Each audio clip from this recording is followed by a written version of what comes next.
Good morning, good afternoon, everyone. I hope everyone is doing well. Welcome to this fourth edition for the year 2023 of the NEQMAP Knowledge-sharing webinar series. Our topic today is we will look at the tools and methodologies for analysis of assessment systems. This is a topic that is very much at the heart of the NEQMAP mission, of making sure that our assessment systems, including both large-scale assessments, examinations, and as well as classroom assessment, are fit for purpose and helping to improve learning outcomes in the Asia-Pacific region. And for that, making sure that countries have a functioning assessment strategy, which ensure alignment, coherence of assessment tools, processes, and purposes, and also making sure that also you are provided with the tools for comparative analysis of your assessment systems is at the heart of what we work on in NEQMAP. And for that, it was very important for us to take stock of some tools and methodologies that both governments, but also research institutions can learn from in terms of analyzing assessment systems. So we will have we will focus this knowledge-sharing webinar on two examples of such methodologies and resources. Firstly, we will have a presentation from Ursula Schwantner, who is the director of the Global Education Monitoring GEM Center, and Ramya Vivekanandan, a senior education specialist at the Global Partnership for Education, on a joint methodology and approach co-developed by the GEM Center and GPE to support countries in reviewing their assessment systems. This will be then followed by a presentation by Huong, education specialist at UNESCO, and Erin, Euiryeong, Jeong, consultant at UNESCO, on a newly developed UNESCO tool which provides countries with accessible international comparative data on their assessment systems. Thank you to all presenters. Ms. Ramya Vivekanandan will be joining us through a pre-recorded video address due to the time difference. Following the presentation, we will have a time for a Q&A. Please make use of the Q&A tab below throughout the presentations, but also during the Q&A to ask questions to the presenters, and we will try to answer as many of the questions as possible. After that, we will just have a brief presentation on the updates to the NEQMAP Asia Pacific Assessment Database that is ongoing. And we will finish with just some reminders of upcoming NEQMAP events that you might be interested in joining as well. So without further ado, I give the floor to Ursula for the first presentation. Ursula, the floor is yours. Thank you very much, Soumaya, for this introduction and the overview about the webinar today. I'll share my screen with the presentation. Share and get started.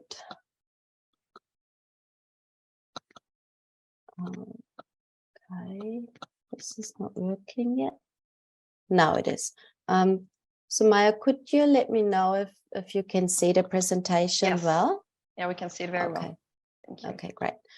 So welcome to this presentation on analyzing national learning assessment systems and how such systems create a powerful evidence base on student learning. This research is supported by the Global Education Monitoring Centre, which is a long-term partnership between the Australian Council for Educational Research and the Australian Government's Department of Foreign Affairs and Trade. And the GEM Centre supports the monitoring of educational outcomes worldwide to ensure that education policies, practices, and investments are influenced by high-quality evidence.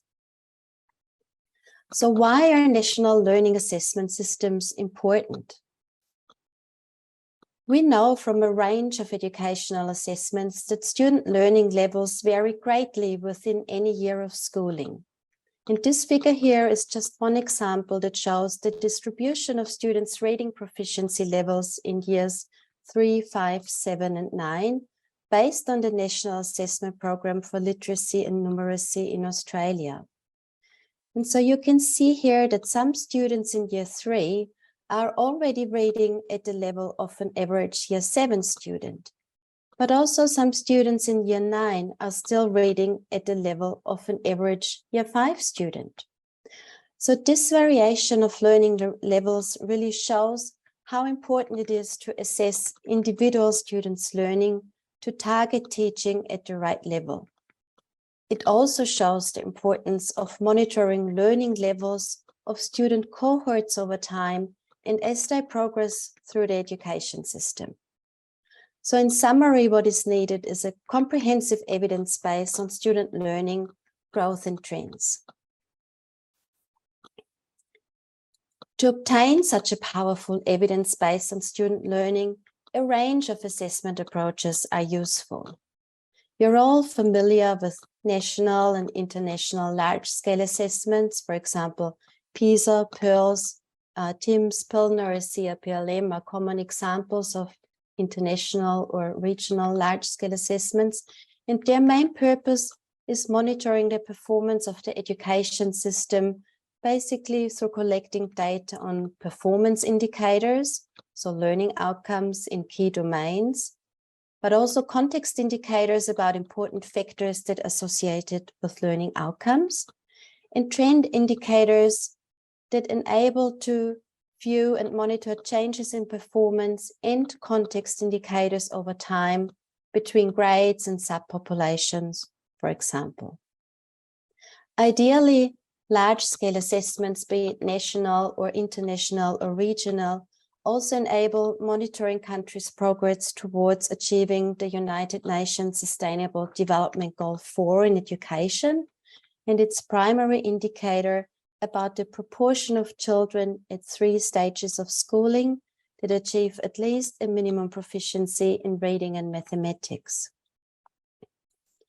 In addition, national large-scale assessments help to focus on national education priorities, and international and regional assessments also offer the international or regional comparison with other education systems. Another common element or approach of assessment systems are examinations. So they're typically used to gain performance data to make decisions about individual students' progress through the education system, for example, grade progression, certification, or selection. But the results of standardized examinations can also be aggregated to provide information on education system performance with relation to national standards. And the fourth element in our assessment system are classroom assessments.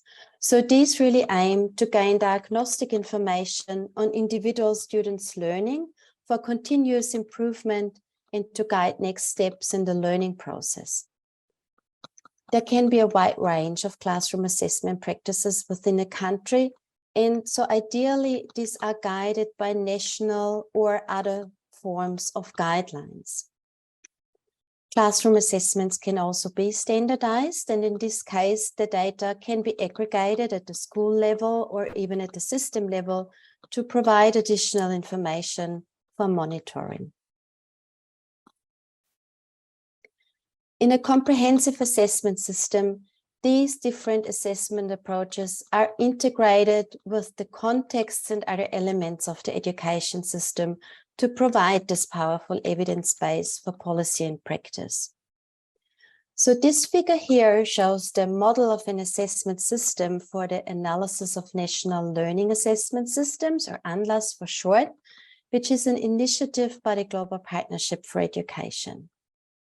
And in this model, 3 dimensions are important for an assessment system. So there are the contexts of the assessment system, the quality of the assessment programs, and the coherence of the assessment system with the whole education system.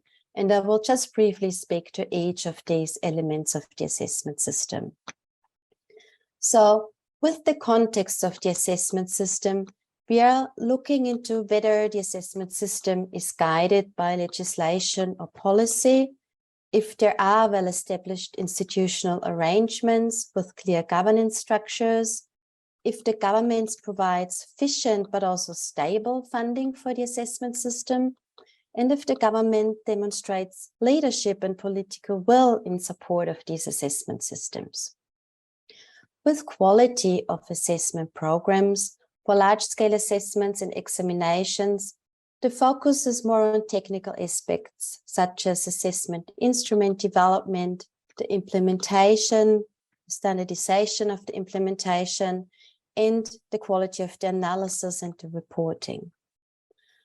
For classroom assessments, the focus is more on the availability of official guidelines to guide classroom assessment, the availability of resources and tools, whether there is professional development for teachers to design and implement classroom assessment, but also to use the information from this assessment to make improvements in the learning process of individual children, and also whether there are quality assurance mechanisms for classroom assessments that are applied to ensure that this is all effective and efficient. Now, the third element of coherence of the assessment system relates to the coherence of all these elements with the wider education system. And that includes the alignment of contexts and quality and other elements with existing learning standards and curriculum, the structure of the education system, education priorities, they can be national, but also like the global standards for global education monitoring, and how the data is used at the system level to inform improvement. And the coherence between all these elements in the system is essential to ensure that the evidence that's gained by the assessment system is really relevant, appropriate, and effective to inform education policy, but also to inform the teaching and learning practice. You can see here on the side, there is another important overarching element of this model, that is the application of knowledge in 21st century skills. And this really means that learning assessments, or actually all the elements in the assessment system, should aim to promote a holistic student development by assessing a broad range of skills. So that relates to the conceptual understandings in a learning domain like reading or mathematics or science, but also skills like critical and creative thinking, problem solving and collaboration, as well as personal attitudes like resilience or developing a growth mindsets in students.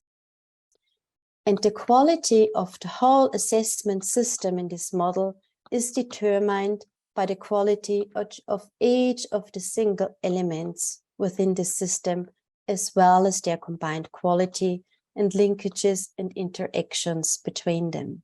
So you can see this is a really complex undertaking. And so to assist countries in analyzing existing assessment systems and to work through this whole complex of components and their quality, and to be able to make improvements, the GPE initiated the analysis of national learning assessment systems. And so as Soumaya has said, the toolkit was developed by ACR, and we've also piloted it in 3 countries in 2019, in Ethiopia, Mauritania, and Vietnam. And the Atlas toolkit can be used by countries to systematically gather and analyze information about the national learning assessment system, so all the components that you saw in the Atlas model, to identify areas of improvement and to develop improvement strategies based on the evidence from this analysis. And so the full toolkit for Atlas is available on the GPE website, and the tools can be adapted to each national context so that the improvement strategies are concrete, relevant, and appropriate as well. And Ramya will now talk more about the GPE and its support for learning assessment systems. Thank you.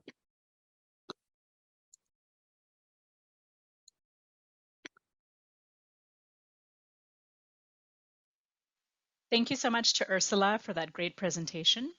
My name is Ramya Vivekanandan, and I'm a Senior Education Specialist at the Global Partnership for Education, GPE, Secretariat based in Washington, D.C. And I'm really happy to come in on a part 2 of this series of presentations focusing on analyzing national learning assessment systems. And I'm going to be specifically giving you, after the great buildup that we've had and the information that Ursula has shared, a bit of the perspective of GPE. So I will start by first giving a brief introduction to GPE for the benefit of anyone who is not familiar with us. And then we'll hone in specifically on our support to learning assessment systems in our partner countries. And then I'll talk about our new operating model and the different and exciting opportunities that we have to support learning assessment through the new model. So without further ado, a brief introduction to GPE. For those who may not be aware, the Global Partnership for Education is the world's only multi-stakeholder partnership and fund that's entirely dedicated to education in lower income countries. And at present, we're working with roughly 90 or so countries that are either what we call partner countries or which are eligible for other types of GPE funding. And these are primarily low-income countries, lower middle-income countries around the world, including a good number of countries there in the Asia-Pacific. And we work to leverage both global and national resources as well in order to transform education and to reach the most vulnerable children. So in 2020, we adopted a new strategy for the 2021 to 2025 period, which is called GPE 2025. And under this strategy period, we're working towards a quality education for every child. And we are guided by our mission, which is specifically to mobilize partnerships and investments that, again, transform education systems in our partner countries, leaving no one behind. So as I mentioned, we are a multi-stakeholder partnership. And what that means is that, in fact, the Secretariat, where I'm based in Washington, and we also have offices in Paris and Brussels, this is just one piece of the GPE ecosystem, because it's truly a partnership comprising our partner countries themselves, as I said, around 90, but also youth, donor governments, international organizations such as UNESCO, but also private sector companies and foundations, and civil society organizations as well, including teacher organizations. And all of these different constituencies are represented on our board of directors. And it's really this collective of partners that makes up what we refer to as the partnership. So it's a different and a unique way of working. And in addition to our board at the global level, at country level, you also see ideally all of these different groupings reflected in the local education groups that many countries have set up for the purposes of driving sector dialogue. So how specifically we work to transform education systems? So on the one hand, a lot of our work is about financing, more and better funding, certainly both domestic resources, which are the primary source of funding for education in our partner countries, but also external and partner resources. Through our new model, and I'll talk about this more in detail, we are working around prioritization and supporting our countries to identify priority reforms and to align behind what we call a partnership compact in order to drive system transformation around those specific reforms. We very much focus on accountable partnerships as well, supporting national plans and the regular monitoring of those plans through joint sector reviews. We work on private sector engagement, as well as knowledge and innovation through an initiative called KICS, the Knowledge and Innovation Exchange, which facilitates South-South learning, but also research and innovation at scale. We also work on bridging emergency and development because a number of our partner countries are fragile or conflict affected. And so we offer accelerated emergency funding and transitional education planning as well. So let's turn now specifically to what we do to support learning assessment systems. So this support is at both the country as well as the global levels. And at the country level, in last calendar year, 2022, for example, over 60% of our active, what we call implementation grants or education sector program implementation grants, known many times as by the acronym SPIGs, over 60% of these included support to learning assessment, amounting to a total of $88 million. And I've noted here a few examples of the type of support that this grant funding is enabling, such as in Bangladesh, where we've been supporting institutionalizing the national learning assessments in the country. In Bhutan, where we've supported the development of the national assessment framework and the rollout of the existing assessment to additional grades. In Lao PDR, we've been supporting classroom-based assessment of early grade reading specifically, but also capacity development in learning assessment. At the global levels, from 2017 to 2020, we had a targeted financing initiative called Assessment for Learning, or A4L, and some of you may be familiar with this. It was essentially focused on three major components. So Ursula has already talked a lot about the ANLAS. This is the diagnostic toolkit that we produced to support the analysis of national learning assessment systems. And I'll talk about this in more detail.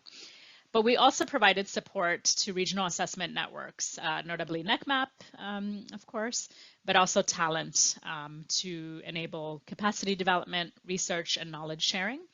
And we also supported under A4L some work on 21st century skills, specifically a landscape review, and we also worked with the Brookings Institution to support the development of some tools to measure these skills.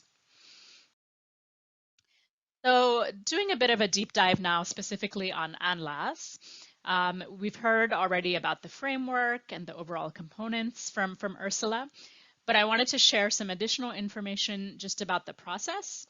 Really emphasizing the point that this particular analysis and this particular tool is really meant to be country-led through a national team of 8 to 12 officials that work part-time. We saw in the pilot countries that the rough timeframe for this analysis usually takes around 6 months, but it's flexible depending on what the specific needs and context is. And at the time that we did the pilots back in 2019, it was costing roughly $16,000 US dollars in order to conduct this analysis, though clearly, that varies a bit depending on the country context. It's focused very much on stakeholder consultation with the range of different stakeholders who are invested in assessment issues, as well as a document analysis. As mentioned, it was piloted in 3 very different partner countries of ours, in Ethiopia, Mauritania, and Vietnam. And doing so across this diversity of context informed then the finalization of the toolkit. And since the time that it was launched, actually, there have been at least 2 other partner countries, Armenia and Haiti, that have used the tool in different forms. But we'd really like to emphasize that it is on our website as a global public good, the full toolkit available both in English as well as in French and Spanish. And so we really hope that maybe some of you here might be interested in bringing this to your countries. And I would be very happy to be in touch with anyone that would like more information on doing so, because of course the analysis of the learning assessment system is crucial in order to improve it. And then I would like to close, talk a bit about GPE's new operating model, because in 2020, when we adopted the new strategy, we also adopted a new way of doing business essentially. And it's quite exciting because there's a number of new opportunities that this model provides us. So I won't talk about this in length, but this diagram here gives a basic kind of framework for how we view system transformation in education. Because as mentioned, this is very much the mission that we've established for ourselves. And of course, the Transforming Education Summit last year, I think, just kind of emphasized the direction that we've been moving in. So there's, kind of different phases involved in the new model. I won't go in depth here because we don't have the time, but a lot of it is around dialogue, a really consultative process at the country level, whereby, different partners coming together and identifying, in fact, what is one, in a couple of cases, more than one, but really honing in on one specific policy reform, one specific priority. So maybe that's about early grade reading, or maybe that's about supporting school leaders at decentralized levels. So identifying one key reform and codifying this in what we call a partnership compact, which is really a framework for all partners that are supporting the education sector in the country, and which are keen on supporting the country to move forward in relation to that priority reform. And then it's also really a framework for the GPE funding, of which there's different types of grants. And part of the process also, I should say, is that the countries do what we call an enabling factors analysis. There are 4 enabling factor areas. One of them is actually data and evidence, including learning data. So we really want to know where countries stand in relation to their ecosystem for collecting learning data. And then if a country needs further support in that area, then different types of GPE grants are available for that. So specifically, I've noted here the different grants under our new model. And I'd like to focus here on what we call the System Capacity Grant, which is quite exciting because it can support data, diagnostics, coordination, research, and it's pretty flexible. It's, depending on the country, ranges from $1 to $5 million US, very flexible in terms of the timeline, can be sort of drawn down progressively. So if a country was keen to do ANLAS, for example, or another diagnostic of their learning assessment system, then the System Capacity Grant is available for that purpose, as well as, of course, for other things. The System Transformation Grant, which replaces more or less the former SPIG, is also a major window because that's really the main funding to drive forward our support in relation to whatever the country decides is their priority reform area. So it's quite an exciting sort of shift in the way that we do business, in the sense that we're focusing very much on sort of prioritization, being more flexible, but still, the core principles around inclusive dialogue at the country level, the country-driven model, these are still, sort of long-standing features for GPE. So then to close, I would just give a brief snapshot of some of the partnership compacts, because we've been working through a cohort approach, and we have about 10 or so countries who have actually finalized their compacts, and for which our board has endorsed their what we call the strategic parameters. So these are all available on our website. But as you can see, most of them, in terms of the priority area that they've identified, it has something to do with improving learning outcomes in most cases, or teachers. And then a number of countries are, flagging specific support that they need around assessment. So Cambodia, the Democratic Republic of the Congo, El Salvador, Kenya, Zanzibar and Tanzania, Tajikistan, Uganda, Zimbabwe. And so, it's quite exciting. I think it shows that countries need continued support, that they're prioritizing this in service of improving learning outcomes. And so GPE is really ready to support those ambitions. And, starting with the analysis of where the country is in terms of learning data. And then, of course, a broader analysis of the learning assessment system is very much within the ambit of the types of things that we can support. So this was just a brief snapshot. I think I've got a bit over the time I was allocated. I'm so sorry that I couldn't be there in person, or rather not in person, but online, live with all of you. The time difference precluded that. But I'd like to thank very much the NEQMAP Secretariat for this opportunity. And also Ursula for the collaboration. I've noted here my email address in case anyone would like to get in touch.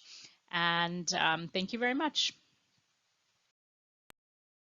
Thank you, Ursula and Ramya, for this great presentation. So now we will go to the second presentation that we have today. Huong and Erin from UNESCO will present you a UNESCO new tool for comparative data analysis. Huong, the floor is yours.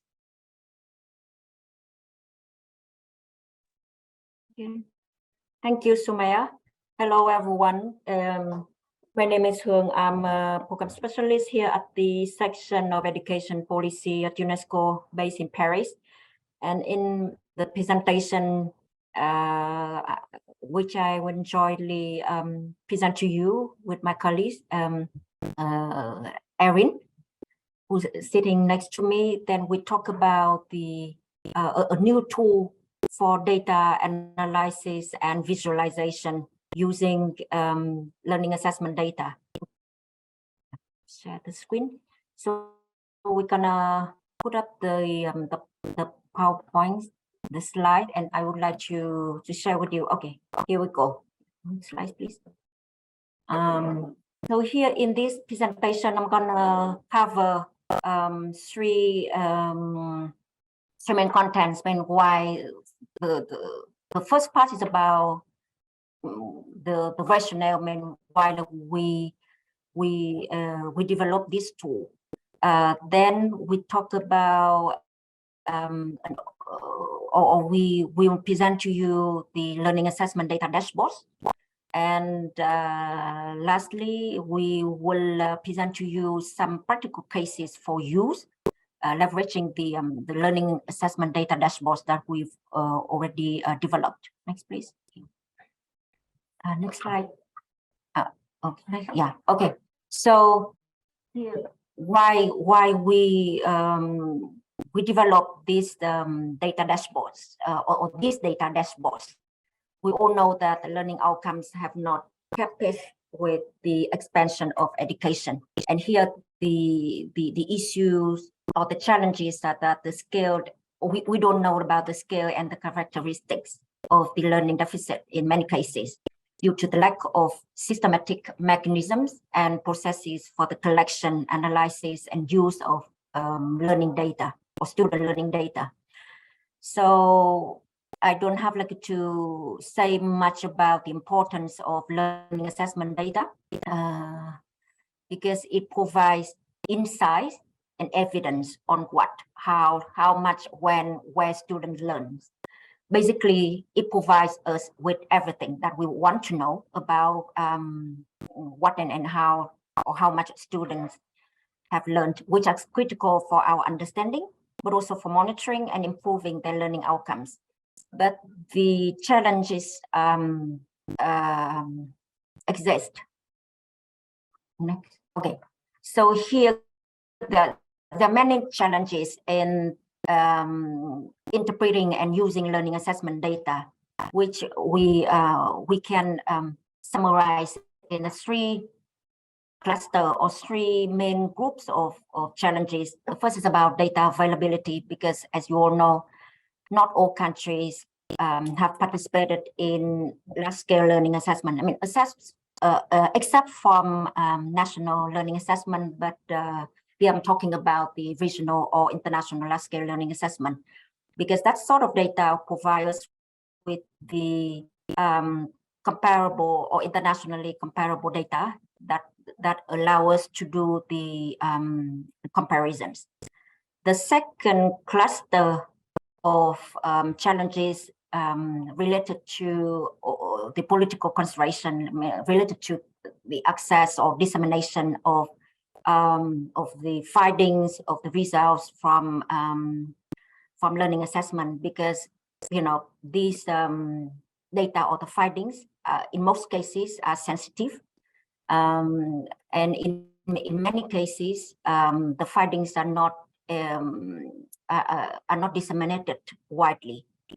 The third cluster of challenges related to the technical issues, for example, like data quality, the limited capacity, in research, in data analysis, also the lack of standardization for different educational data sources, or the lack of data tools that are user-friendly, interactive, and accessible to all stakeholders.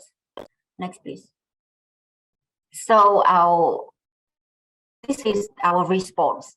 Then we think that developing or having some learning or some dashboard, data dashboards based on learning assessment data would be very helpful.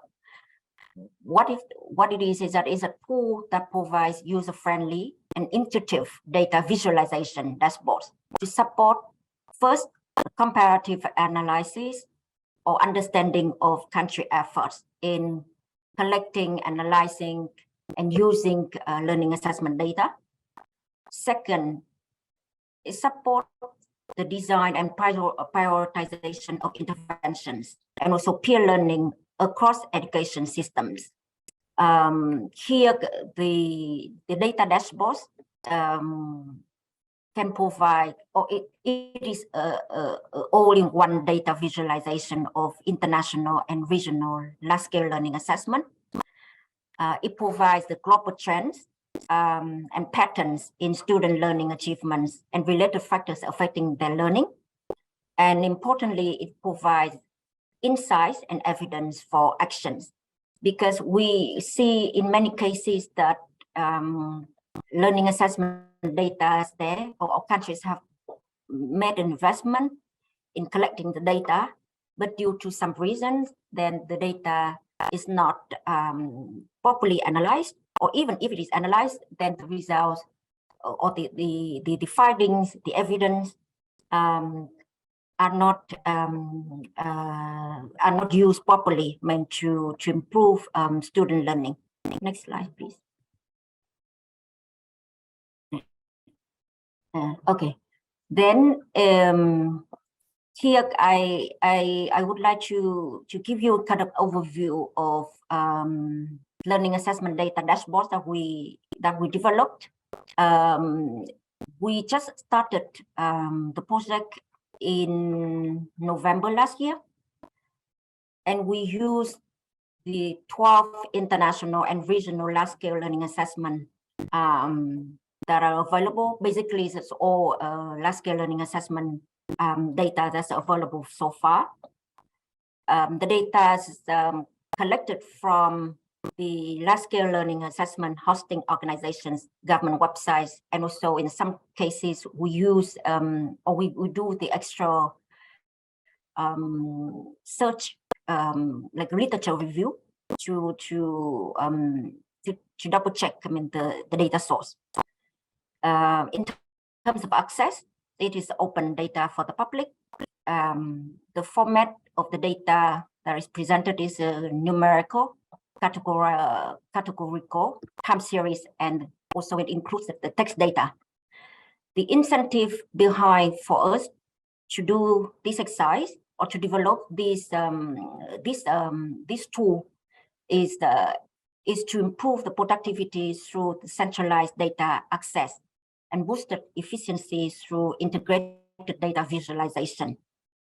And the incentive for analyzing and visualizing data is to enhance the evidence-based decision-making and supporting the policy research and analysis efforts. Also importantly is that the incentive here is to tackle the challenges of underutilizing valuable but costly collected data, something that I presented earlier. Here the tool and how does it look like? I mean, this is online, and this is just a screenshot to show you how it looks like. But next we're gonna play kind of like a quick video just for you to have a sense of how it looks like, and then I'm gonna hand over it to my colleagues just to talk about the cases for use. So yes, this is a short video with no sounds, but you can see from the screen, and you can try and you know, look at different visualization.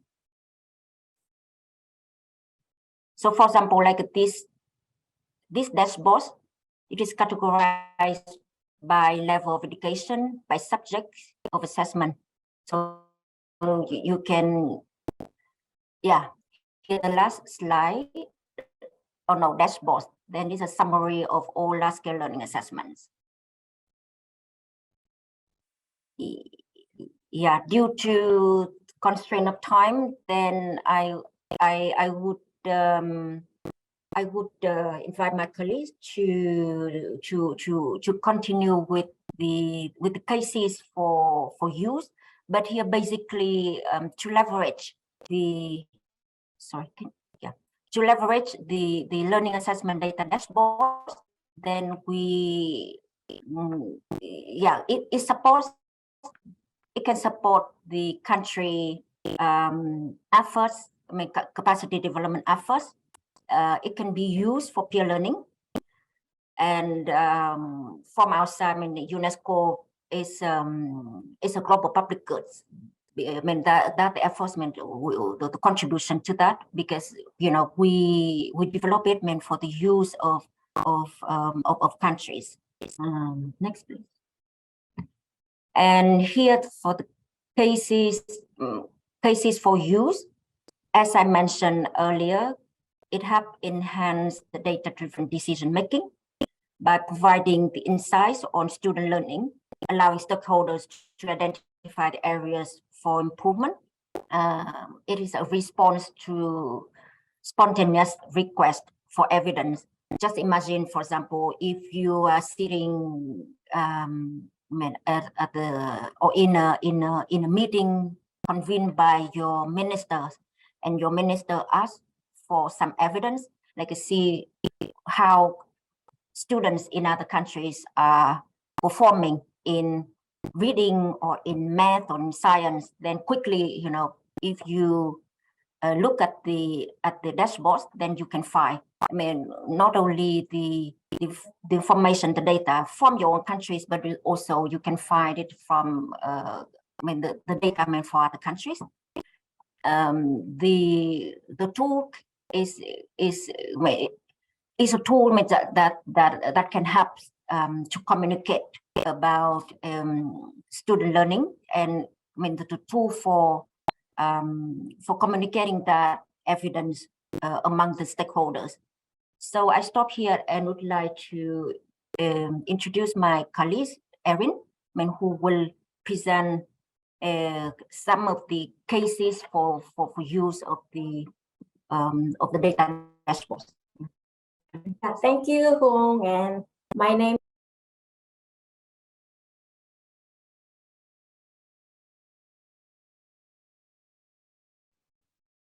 Erin, we can't hear you. Can you unmute? Oh, sorry. Can you hear me now? Sorry. Yes, Yeah. we can hear you very well.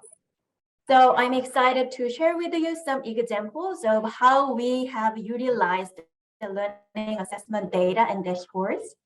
Firstly, we received the request for a report, and we were able to extract the data on the number of participation in STEM-related assessments in African countries and their outcomes by country using our data dashboards. And these dashboards allow us to efficiently filter, customize, and download data in many diverse forms. And next, yeah, as you can see, and we were also asked to provide data and visualization on the minimum proficiency level in reading in several countries. So to achieve this, we utilized the PERS and TIMSS data and developed visualizations. And also, we quickly analyzed the very recently released the PERS 2021 data and developed an interactive data dashboard. As you can see, these dashboards include a color-coded map by average scale score and differences between boys and girls. And lastly, we analyzed the RES data, responses to educational disruption survey, which is very comprehensive and extensive during the pandemic. We focused on students' well-being during the pandemic, and we are able to come up with some compelling data visualization and analysis, such as how did the students feel during the COVID-19 induced schooling disruptions, and what kind of and how important factors affecting student well-being. So moving forward, we plan to publish more dashboards, such as ECD learning assessments and high-stake exams. And thank you for your attention.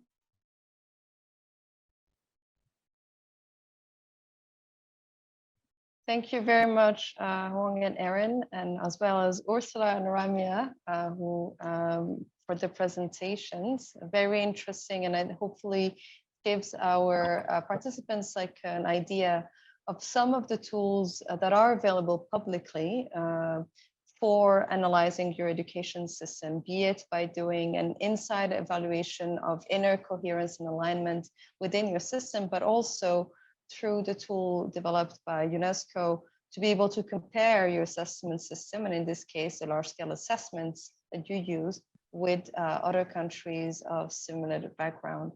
I do invite participants, if you have questions for the presenters, to write them in using the Q&A tab. And I see that we already have 2 questions. Also have some questions on my end, but let's first answer those that we received. So there's questions about the criteria to ensure that data is regionally and internationally comparable. So this is, I assume, a question for UNESCO. Huong and Erin, would you like to answer it? How do you ensure the comparability of the data? Thank you. Thank you for your questions. As I mentioned, because we collected the data from internationally and regionally collected large-scale learning assessment. So this data by itself is already comparable. And here, the added value, if I can put it that way, is the analysis that we did and the visualization. With the help with Erin, then we do some coding, and with the template, the format, you know, basically, because I also see another questions about the feasibility to assess the school health aspect. Then I can say that every types of data, but you know, we have a different process depending on the data set that we have. Sometimes we need a bit of time to clean, and then we will do the coding, and then it is there as you won't see in the visualization. But if you have the data already available and is comparable, then we are happy to provide that kind of support. I mean, either on a kind of like a learning by doing mode, and work alongside with the with you and to develop that dashboard, or we do the analysis and the visualization, I mean, as you wish. But the options are there. I mean, thank you, Huong. Yeah, Thank you also. I hope I answer your question. Yeah. I think it was very clear, and thank you also for answering the second question about the capacity the feasibility to assess school health aspects. Of course, I mean, the topic of discussion today is about learning assessment. So when health is a subject of curriculum and is assessed, it is part of the assessment process as a topic. But it's true that when we talk about school health, we use different modalities to survey. But of course, in terms of methodology, as Huong explained, it is rather similar. for the data collection and coding.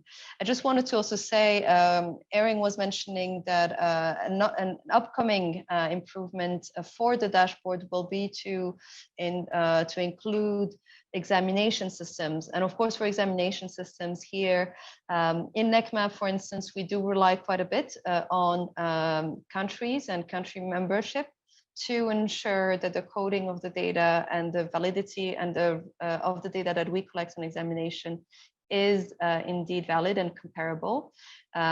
Because again, while for large-scale assessments, some of that information is available internationally, when it comes to national level assessment, we do rely on countries' cooperation to help us review and validate the data and ensure that it is coded properly. I have a question for Ursula about the ANLAS methodology. So you were talking about, of course, both the inherent quality within one specific assessment type, but also the alignment and coherence.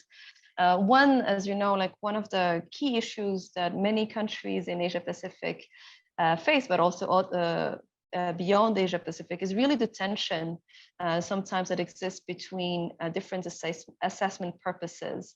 And one, for instance, in Asia Pacific that is quite prominent is the tension between an examination-led assessment system and like the desire to promote assessment for learning in the classroom. So basically that tension between examination and summative and then formative assessment. I was wondering if they are within the ANLAS methodology, which of course it's to help them analyze, but if there are like directions of change or recommendations that are provided to countries that do find themselves facing this tension. Thanks, Soumaya. That's a really important question because this tension really does exist.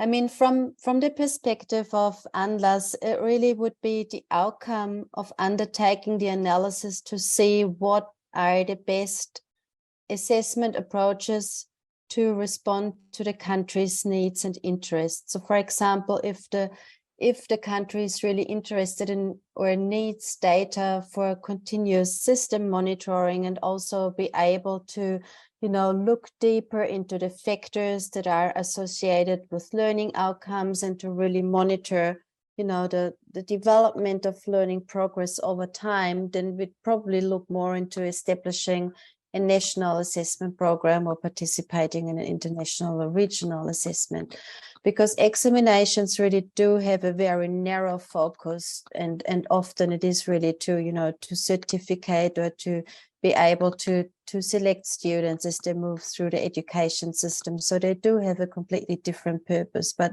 of course, you can use the standardized data to talk more broadly about education system performance if you do not have other data at hand. So from an ANLAS perspective, it would really, you know, be to analyze the situation in the country and what are the best approaches to help address the country's education policy and practice needs. Yeah. Thank you. And I see that there is also two questions for you in the chat. One, which is just about how to access the tool, I assume here to utilize at our own country context, from Colette from Papua New Guinea. I just put the ANLAS toolkit in the chat as well as a link to the Tableau. But are there other points that you want to add about access to the toolkit? I think accessing it through the GPE website and you know, having a look at what it looks like, it would be the very first step to do. As Ramya mentioned, it also exists in French and Spanish versions, so there is always an opportunity to translate it language-wise to a national context, but most importantly, to adapt the tool to the national context, because it can be quite overwhelming, for example, to look at all the aspects of the education system at once.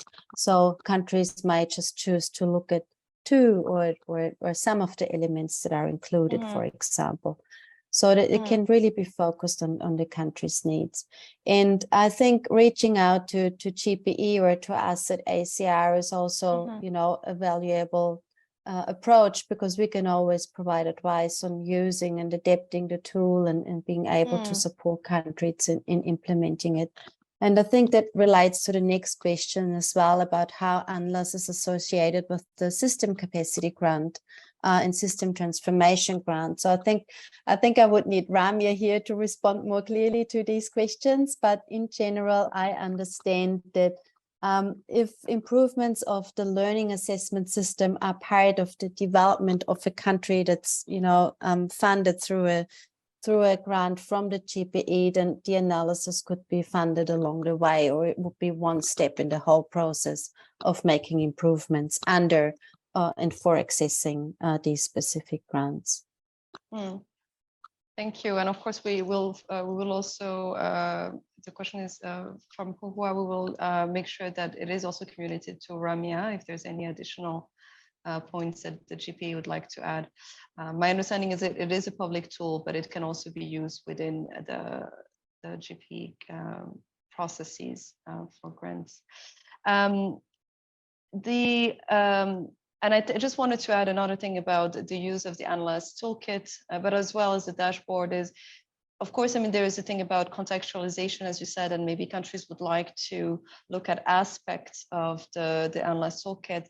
But I think we also need to think about the timing. And I think, for instance, if a country is going through an important curriculum reform that does require, like, usually a rethinking of the assessment as well, this might be a good moment to have an overall comprehensive review of your assessment framework and strategies. And something, Ursula, you mentioned about making sure that all the elements of your assessment framework do support your policies. I would even go further, do support the learners, and making sure that it is very much learner-centered focus. And I think that is also part of how you can avoid the tension, is always having that reminder of the final goal. And I think that is why a tool like the Analyze, which is very comprehensive and look at all the different elements, help us keep that in mind of that coherence that is needed across the different aspects. Let me see if there is other questions. I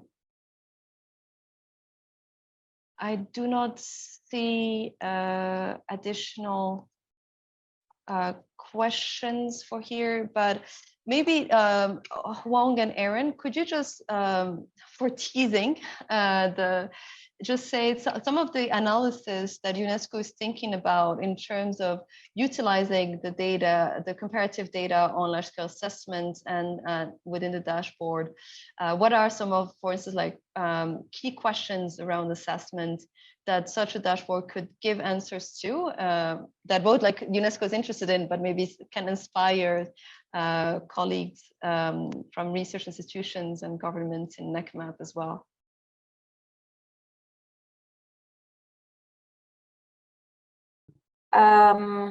Yeah, thanks.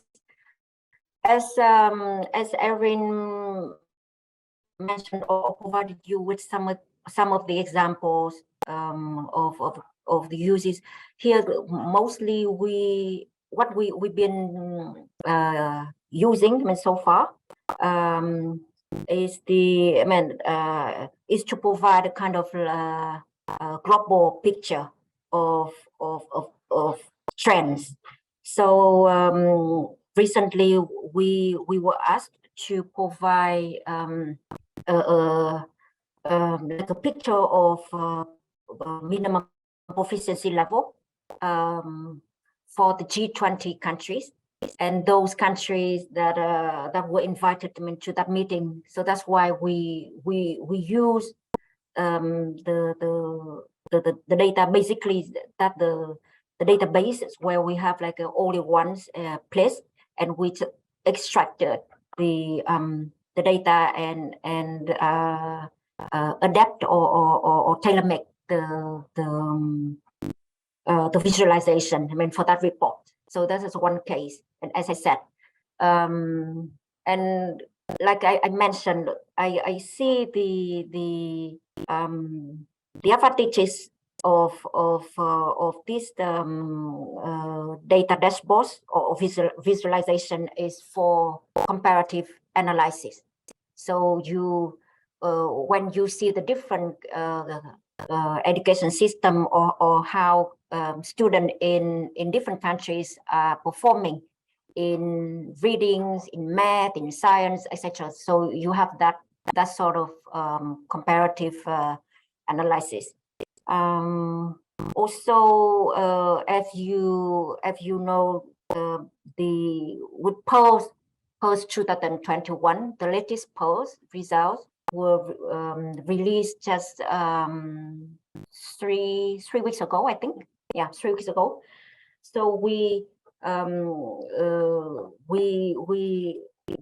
already started developing some visualization just to give a kind of like a global picture. So, for example, we use the mean score and comparing the mean score of those countries participating in polls, and that gives you the global pictures.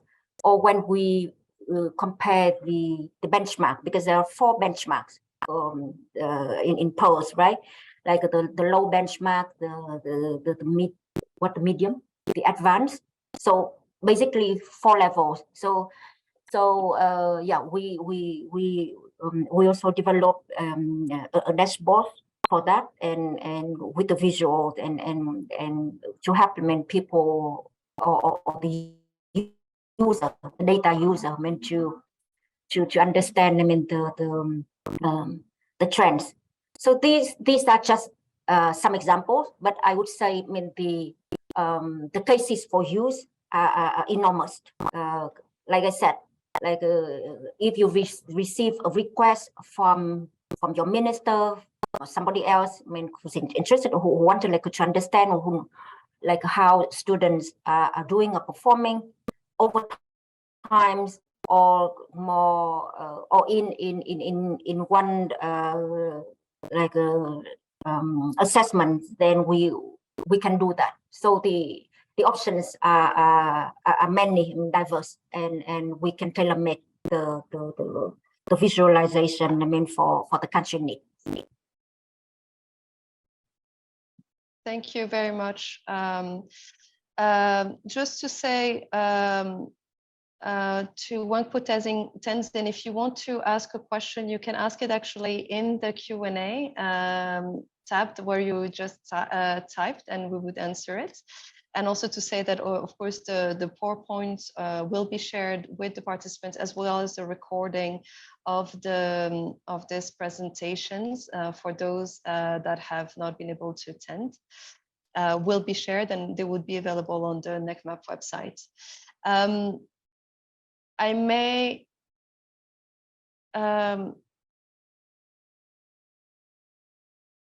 Huong Tenzin, if you have a question, maybe if you want to ask it. If not,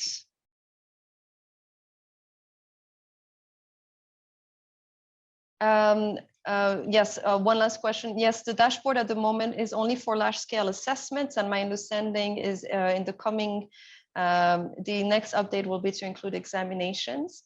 There is not classroom assessment data at the moment, but who knows? Maybe in the coming years, that could be an addition.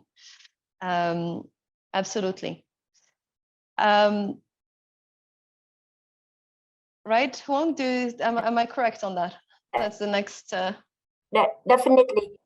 But for classroom level assessment, I mean, as long as the data, I mean, this the assessment is standardized, then we can do that. Yeah, because yes. Because here, as I said, I mean, the main use is for comparative analysis. So in terms of the data, then it should be standardized.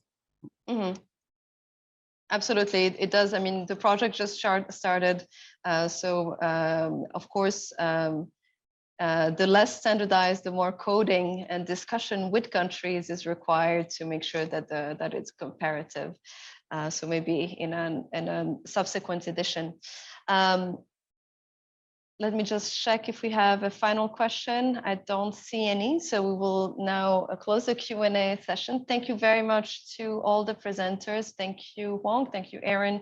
Thank you, Ursula. And thank you, Ramya, for the presentations and for joining the Q&A session.